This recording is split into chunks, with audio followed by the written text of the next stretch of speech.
Hey, it's Fred Sweet with the Hardware Channel. Today we're going to be demoing a 1969 Marshall 50-watt bass amp.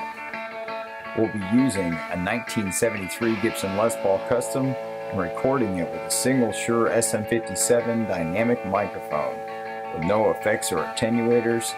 Please like and subscribe, and thanks for watching.